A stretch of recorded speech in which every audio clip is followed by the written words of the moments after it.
Dampingin aja korban. Korban juga bang. Kita mundur lagi. Nah bang Jenu tengah. Ya, Jenu tengah. Korban pinggir. Satu lagi sih sambil sendiri. Ibu. Perwakilan perempuan nggak ada. Perwakilan yang perempuan. Udah bang. Udah cukup bang. Oke.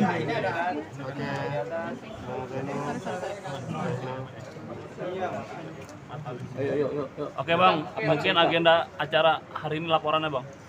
Ya baik, terima kasih rekan-rekan media sudah hadir kesempatan kali ini. Ya, hari ini kita mendatangi Direktorat Tindak Pidana Ekonomi Khusus lantai 5 terkait dengan laporan dugaan peristiwa pidana, tindak pidana penipuan dan atau penggelapan untuk menguntungkan diri sendiri atau orang lain dengan maksud merugikan para korban, dalam ini robot trading ATG, yang mana kami mewakili dari 820 orang para korban robot trading ATG dengan kerugian mencapai 150 miliar rupiah.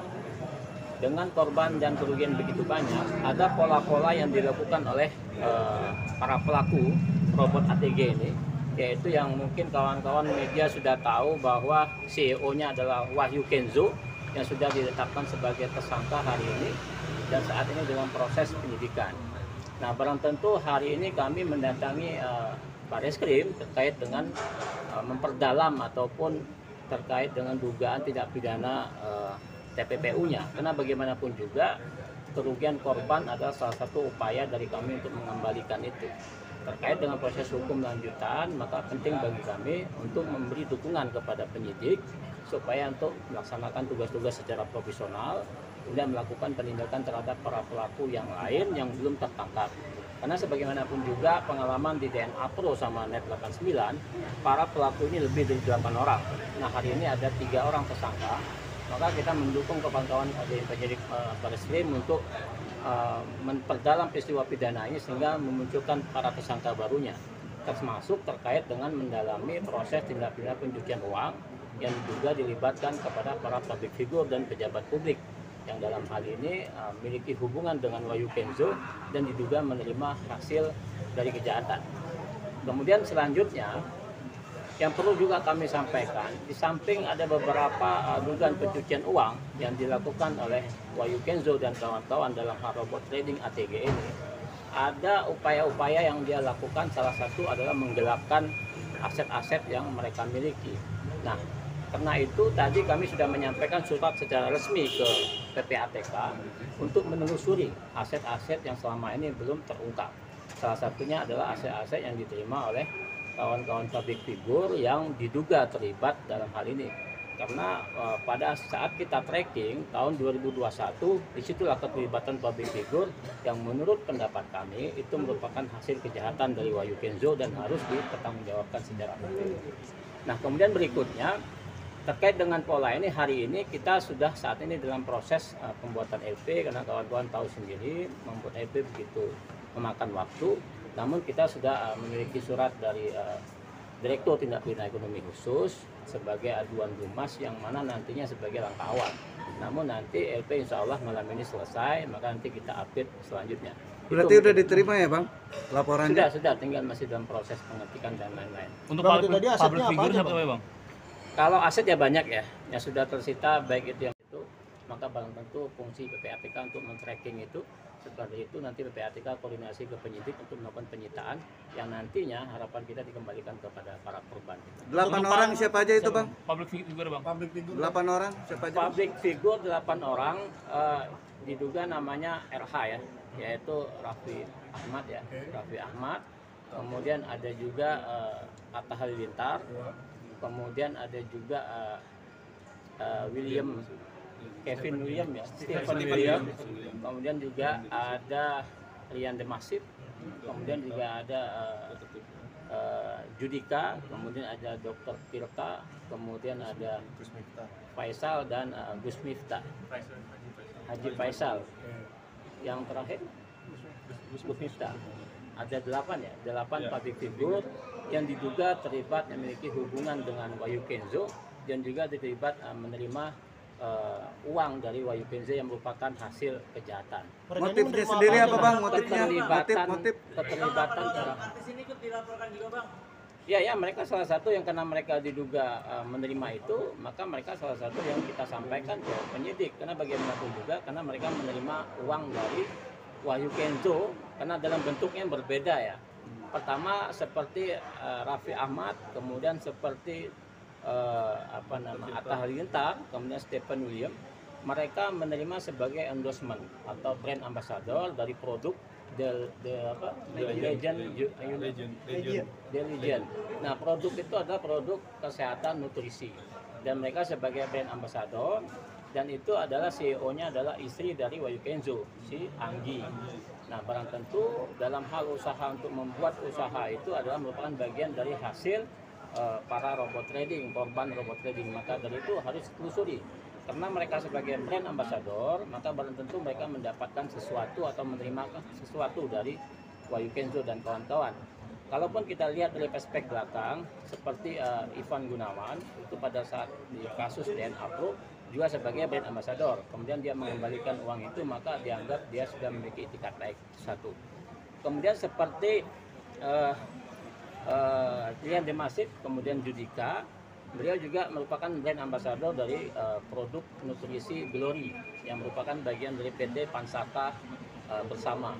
Itu adalah suatu CEO-nya adalah Wahyu Kenzo langsung. Nah, karena mereka brand ambassador, maka diduga menerima sesuatu dari yang mereka promosikan. Kemudian yang berikutnya terkait dengan ulama Gus Miftah, dia menjual lelang seperti Atta Halilintar di Net 89, yaitu melelang belangkonnya seharga 900 juta. Kemudian Dokter Tita melelang motor ya, motornya 120 juta. Kemudian Haji Faisal juga dia menerima hasil lelang 400 juta. Nah, pola-pola ini sering terjadi di Net 8 di DNA Pro di ATG, dan juga pola-pola ini menggunakan kawan-kawan public figure. Seperti Atta Halilintar kan sudah pernah terjadi di Net 89, dan ini juga terulang di DNA Pro. Nah, maka dari itu kita berharap kawan-kawan public figure ini dengan itikat baik membantu ya, membantu kami, membantu para korban, membantu para penyidik untuk mengungkapkan peristiwa hukum ini supaya terang benderang dan dapat mengembalikan aset-aset para korban. Itu harapan kita yang kita minta kepada penyidik untuk mengusut itu. Bang, di belakang ada korban, bisa dikenalkan bang? Atau mau ditunjuk dulu gambar itu? Dihadirkan dulu korbannya mungkin bang, para korban. Ya boleh, wawancara dulu. Siapa? Bapak. Masuk aja. Dampingin aja. Udah. Oke. Pak, mungkin bisa dijelaskan Pak.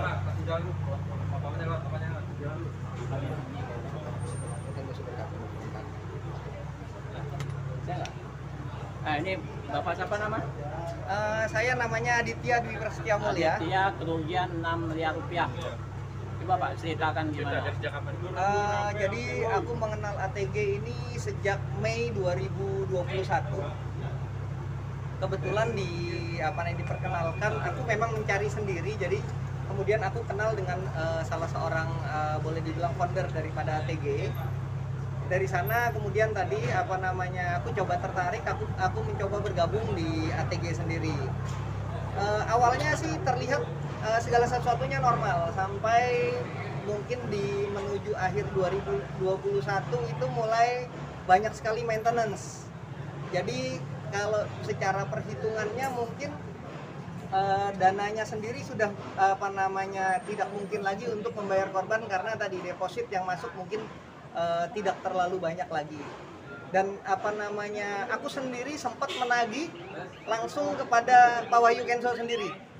Jadi 5 hari sebelum Pak Wahyu Kenzo itu ditangkap di Surabaya, saya masih sempat ketemu beliau di Pondok Indah, Jakarta Selatan. Saya kebetulan tadi menagih deposit saya yang belum BEP.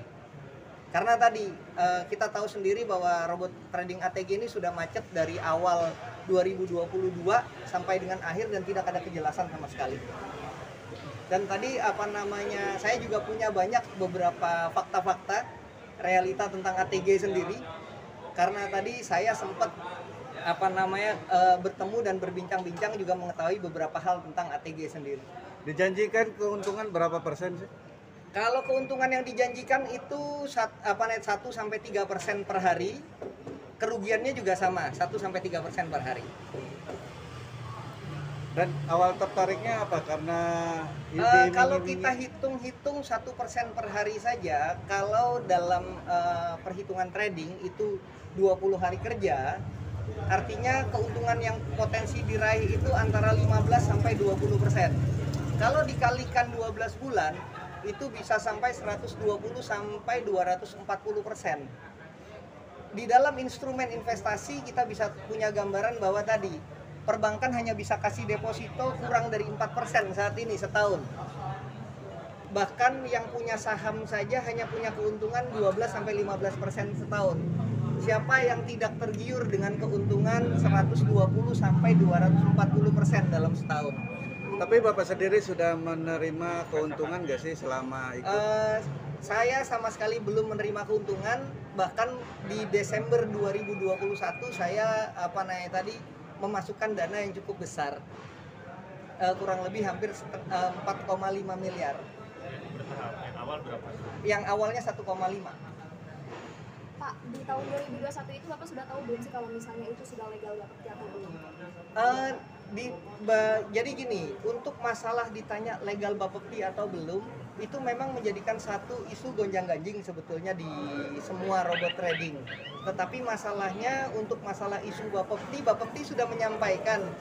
Tetapi dari robot-robot trading sendiri kan membalutnya dengan perizinan-perizinan yang mungkin pada saat itu kita tidak fokus kepada masalah perizinannya itu sendiri. Jadi kalau dilihat dari ATG, KBLI-nya itu adalah tadi produk yang dijual untuk urusan pasar, kemudian tadi toko dan produk retail. Sedangkan yang dijual adalah berupa produk yang dibonuskan softwarenya dalam rangka meluluskan untuk urusan robot trading ini sendiri. Gitu ya. Bang,